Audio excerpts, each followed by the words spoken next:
Today, I'm doing a solo rant about this thing with the barbers that everybody is concerned and talking about and buzzing about. Coming from a long history of barbering myself, I thought I'd just bring some clarity to the game. So first of all, people keep saying barbers need to be stopped because they charging this, that, and this and that. What happened to $20 haircuts? Well, what happened to horse and buggy? We got horse-powered cars. What happened to Pro Kids and Converse? We got Nike, Adidas, and so many other people. And in order to bring us Nike, Adidas, and so many other shoes, they had to put into the technology of the supporting the foot system. So you got air, cushion, bubble. But mind you, nobody challenging Nike. Nobody challenging Jordan. That's a whole nother thing. We could go Louis, Gucci, Fendi, any of that. We're going to go right here, though. So, when haircuts were $20 and kids' haircuts was $10, you only had maybe one or two barbershops in the whole area. You didn't have anybody else. If you wanted another haircut, you had to go to another sector, south side, east side, west side, or whatever that circumference of that area was. Barbershops serviced that area. Well, ultimatum set in.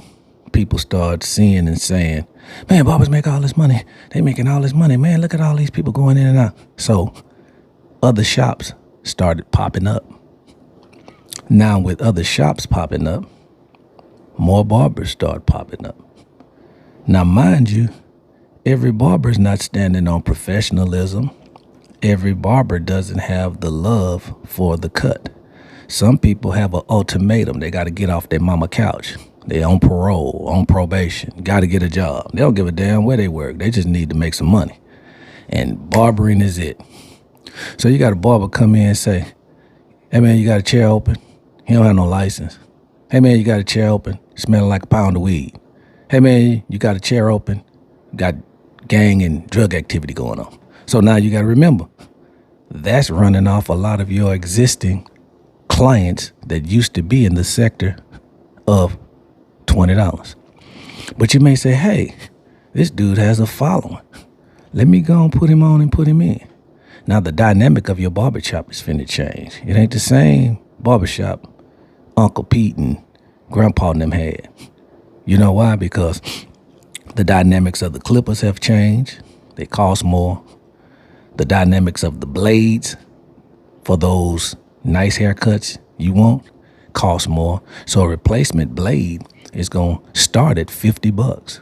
Now, if you only charging $10 or $20 for a haircut and you have to pay $250 for your booth rent, and then now you're reduced at a lot of your people being ran off, some moving in and out of state because of jobs, layoffs, or whatever, government shutdowns. So many other choices of barbershops, because instead of those two shops, you can drive a 4-block radius, just not even 4 blocks, 4 lights. You got 1, 2, 3, 4 lights on every corner. From light to light, you have at least 2 to 3 other barbershops. That's just in your area, around that one high school, that one little elementary school, or that one junior high, whatever it is to your locale. You got at least 6 barbershops. So now if you got 6 barbershops, you got choices. Then you say, oh, I ain't going over here.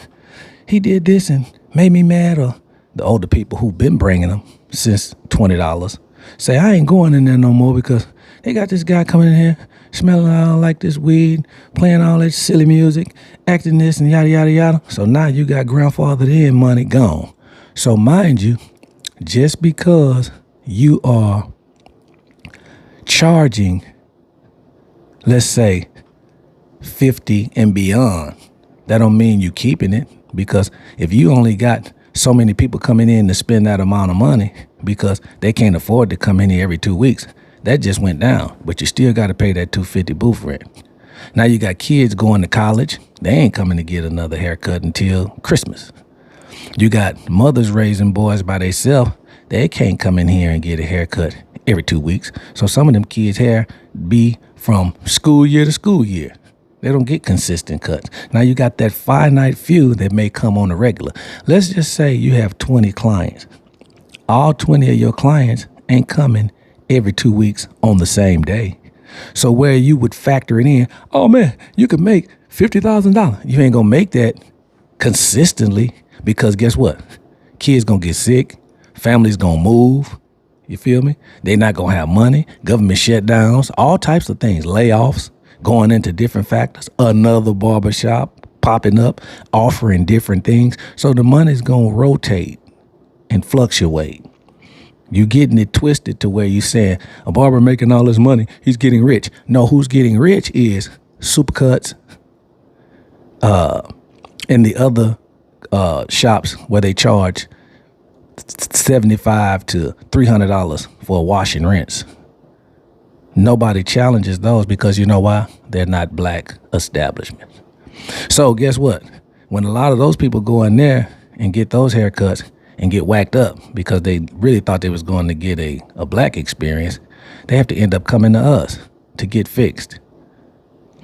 So if you go to the Chinese and the Chinese chop you up for $3.99, no disrespect to a culture, just putting it out there as it is, $3.99, $6.99, and then you come in and say, man, I went down there and man, they looked my edge up. Okay, why you go down there?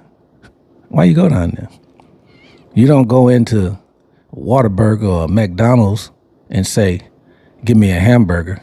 But then when you pay for it, you pissed off because ain't no cheese on it. The language is different. So if I pick up a trimmer that only does an edge up, you can't say, oh, and taper this. Because an edge up don't come with a haircut. But a haircut comes with an edge up. A wash and rinse doesn't come with a haircut. That's an extra service. So if you want the pencil, you want the spray, and you want a razor, that doesn't come with a haircut. What comes with a haircut is a trimmer and a clipper. I cut your hair in whatever desired way you want it to look, and then I trim you with the edger. And that's it. Oh, you want your face done too? Okay, let's add cheese. Let's get your face done. Okay? Oh, you want to put other things on it? Okay, I'll get the spray. That's $7, $5. Oh, you want a razor? So now, because at the end of the week, the disinfectant spray, the oil sheen that you want on there, the razor you got to use, the paint, all that costs well beyond what you have to spend just to be present on booth rent. So now guess what? If your rotation isn't clockwork, like you go buy Jordans, you know what I mean? Like you go down to the other stores and buy all of the stuff you want, like clockwork. If your people aren't clockwork, because a lot of the kids who are growing up, now they're going in college. They can't come to you every day. And if you're in a geographical era, lots of kids are going to grow up and go to college or move to another area and start utilizing different barbershops. So people say, oh, man, they charging $100. Yeah, for the extra services they want. But if you just continue to charge $10 and $20 for a haircut, you may as well cut out your backyard because you're not going to be able to pay no booth rent nowhere. Because now you got to travel home with your gas. You got to go home and pay your bills. You got to eat. You got to do everything that you got to do outside of that haircut is going to cost you 10 plus beyond dollars consistently and consecutively. So you have to make it make sense. And a lot of people who are complaining don't have hair or don't have the best quality of hair. So I heard a guy say, they charging all this money and I get a bald head. Yeah, but you want the hot towel shave. Towels got to be washed. You got to factor that in. You know what I mean?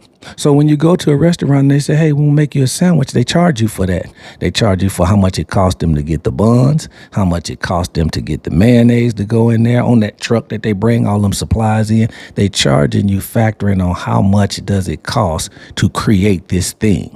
Whether it be a t-shirt, how much does it cost to get this printed? Well, you got to deal with a graphic guy. He got to get paid, right? Now you got to deal with somebody who's going to sell you the shirts. They got to get paid. Now you got to deal with somebody who's going to print it. They got to get paid. And then after that, you got to ship it. They got to get paid. So once you get ready to sell it, you say, hey, man, that's too much money. You black. You ain't supposed to charge me that. But you finna go down there where you don't know they made it in the sweatshop and paid them multiple dollars and it didn't cost half as much. So what I'm saying is make it make sense. If you don't want to spend that amount of money, stop ordering that amount of stuff. Just get what you can afford. Leave it alone. Stop complaining about it. Because the Rolls Royce industry never went out of business yet. So it means a lot of people buying Rolls Royces, even if you catching the bus. They didn't shut down because you on the bus. You understand? So I think it's a misconception or a confused mindset that barbers charge too much. And I think that even for kids, I think $35 is a pretty cool price, because if you got to put a kid in a headlock, you got to wrestle with him. He's complaining because mama been, treating him a certain way and letting him have his way all his life. He think he can just handle you. But you're here to do a work. This is your space. This is the area you control. And for the people who come in with the attitude because they're used to running everybody else's life, you can't come run my area. You can't run I'm finna do you a service. So you're going to sit down, share with me how you want to look, and let me work. You can't dictate my every move because that's disrespectful. No more than you can go and get your oil change and you sit back there and say, hey, you going to put that screw back on? Hey, you going to put that pan back in there? Hey, you going to jack it down? You going to let it down? Hey, they put your butt up in front somewhere where you can't see what's going on, so you can't disturb them. So when you sit in the chair and you on the phone, yeah, what? Or you, all that factors in. And then you walk in and say, who the best barber? Can you cut? Do you walk in and say, hey, do you know how to pull a teeth? Who the best dentist in here? Who the best doctor? You don't ask none of that. You go and get serviced. It's only when you're dealing with an establishment that you don't think deserves to have a certain amount or criteria or professionalism or money. So when you walk into that establishment, silly and ignorantville comes to town because, we can do that here. No, you can't. You shouldn't. And you shouldn't want to, because that's a reflection of you. So just a rant, just putting it out there, everybody charges for a purpose and a reason according to what the market is. If you just want a basic haircut, go in and pay basic prices. All of the add-ons and amenities like cheese and bacon and all that stuff that go on the sandwich extra, you got to pay for it. You can pull up and get regular gas or you can get Supreme, but you got to pay for it. You can go over there and get them regular walking shoes, or you get the Jordans or whatever else guys in the NBA who creating the market. You got to pay for it. You get what you pay for. So if you're not getting those services, I don't think your haircut is going to be $100. If you're not getting certain services, I don't think you're going to be beyond $65 and $70. So anybody in a market or anybody that's doing a business, they never check or challenge themselves about how much they charge. Some people who are struggling, they'll take anything, but they never do anything. So they end up changing from job to job to job to job to job to job because they're not standing on what they're worth, their value, because they don't believe in their value. You feel me? So I just wanted to come on and say that and let it be understood that people charge what they charge based on what's going into the cut to make it happen and how you want to look, and based on where you are. Because you got more barbershops now than you got gas stations and liquor stores, because everybody think they can get rich quick. So you go pay and go play where you play, but you can't change people's rules when you walk into their establishment. Price is the price. Fat Joe said, yesterday's prices is not today's prices. Period.